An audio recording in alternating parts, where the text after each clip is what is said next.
Udah lama tema ini mau gue bawain, cuman gue belum tahu medianya waktu itu di mana. Di beberapa vlog gue bikin, tapi kayaknya cara gue merepresentasikan tidak mantap. Oke teman-teman, gue kasih judulnya apa ya? Gue kasih judulnya, pokoknya tentang panas.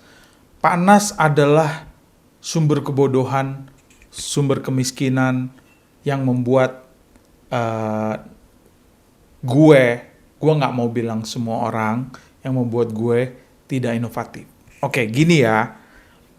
Gue selalu bikin disclaimer di setiap video gue supaya kalian tidak terjebak kepada konteks, terjebak kepada waktu, terjebak kepada generalisasi atau spesialisasi.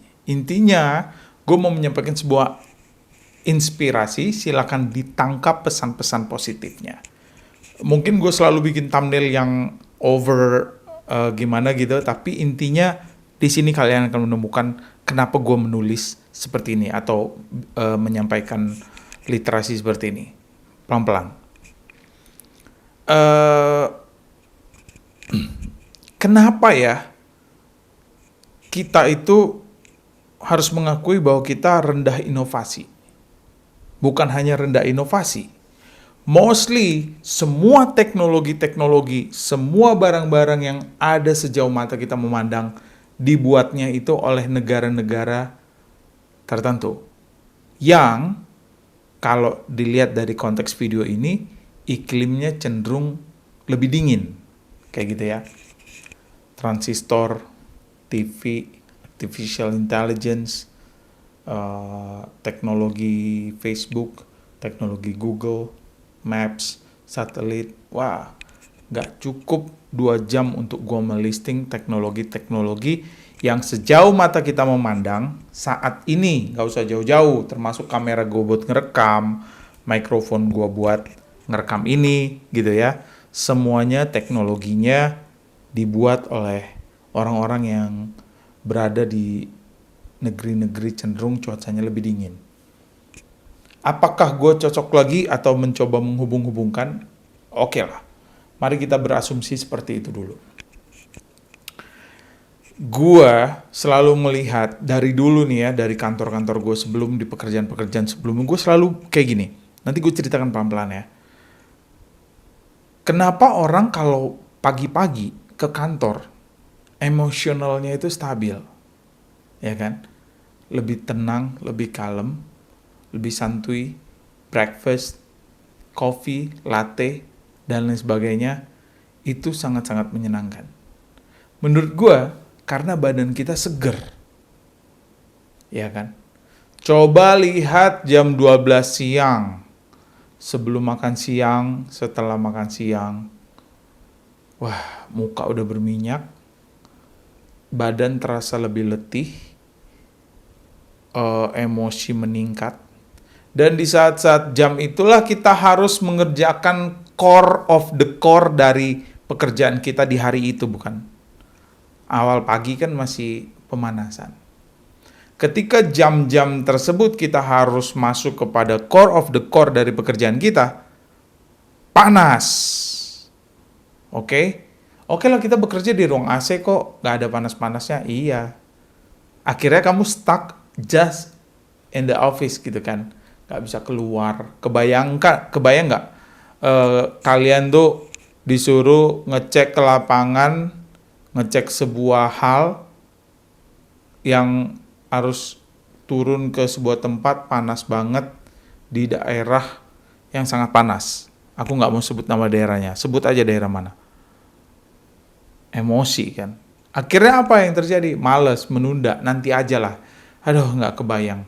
Mendingan nelpon orang nanya kejadiannya seperti apa daripada gua harus langsung ke sono. Karena panas. Bayangkan kalau itu dingin. Kalian ke tempat tertentu untuk melakukan pengecekan, inspeksi, pasti kalian lebih eager, lebih mau untuk mengecek. Itu kuncinya. Nah, gue ceritakan nih, dari dulu gue selalu memberikan masukan kepada perusahaan-perusahaan, tolong dibuat program, jam 12 siang, suruh karyawannya mandi semuanya. Kasih fasilitas kamar mandi, yang mungkin secara bergilir, Khususnya orang-orang yang harus masuk kepada kegiatan yang sangat urgent dan penting. Karena ketika mereka mandi, seger, minyak-minyak udah hilang, itu mentalnya seperti mental jam 8 pagi. Semangat lagi kerja. Gua secara pribadi ya, dari dulu nih, selama di kantor gue selalu cari di mana kamar mandi buat mandi. Ya, kita kan banyak dry toilet ya, nggak bisa dipakai buat mandi. Gue selalu cari kamar mandinya supir biasanya. Buat mandi, gue selalu bawa sabun, bawa anduk, jam 12 siang gue mandi. Jam 5 sore, untuk menembus kemacetan gitu ya, karena bakal macet banget, padat banget, gue mandi lagi. Sehingga emosi gue cenderung stabil. Mengerjakan pekerjaan apapun, kalau udah dingin, seger. Ya syukur sih, di dalam ruangan kita memang AC, jadi lebih enak. Cuman kalau kita udah disuruh keluar, oh ampun, gak berani. Akhirnya berpikir buat inovasi itu cenderung males. Itu kenapa gue dari dulu selalu bilang, budaya cafe outdoor itu sebenarnya nggak relevan di Indonesia. Kita baru nongkrong dikit ya di luar, langsung minyak, lengket, dan semuanya. Tapi kalau kita minum kopi yang mahal 30.000 di dalam tembok, di dalam ruangan, ya ngapain kita ke coffee shop? Mendingan di rumah aja gitu. Kita kan mau outdooring sebenarnya, mau ngelihat aktivitas lingkungan masyarakat di luar yang kayak di film-film yang sering kita lihat gitu kan. Banyak di luar negeri itu kafenya di luar. Di negara ini agak sulit gitu kafe di luar, panas banget. Beberapa kali gue coba tanya ke temen-temen yang suka naik motor di siang hari, Pak, paling berat itu apanya sih Pak? Panasnya atau capeknya? Mereka selalu jawab panasnya. Itu yang bikin kita berpikir pendek kadang-kadang. Kalau dingin di satu sisi memang juga bikin malas, tetapi secara jangka panjang, sustain, dia justru bikin kita jadi lebih rileks, bisa berinovasi. Makanya waktu kalian masuk ruangan rumah kalian ya, pasti hidupin AC dulu, biar tenang jiwanya. Iya kan? Nggak mungkin, gue mau hidupin AC nih biar gue makin emosi. Enggak. Kenapa kalian hidupin AC? Karena panas. Dan itu juga yang membuat ongkos AC ini makin tinggi gitu ya. Dan budaya servis AC mungkin juga paling tinggi adalah negara-negara tropis. Ya kan, karena di negara-negara yang bukan tropis tuh AC ya mungkin jarang dipakai, lebih ke pemanas. Itu yang gue bilang, panas ini membuat kita jadi sulit banget bergerak, ya kan. Sementara jam paling inti dalam aktivitas hidup kita adalah jam 11 atau jam 10 pagi, jam 12, jam 1, jam 2, jam 3, jam 4. Itu jam paling core dan itu masih sangat panas. Bahkan malam hari pun kita masih menemui beberapa kali masih sangat panas. Guys, ada artikel-artikel yang gue jadikan basis juga buat kalian referensi biar nggak sepenuhnya omongan gue.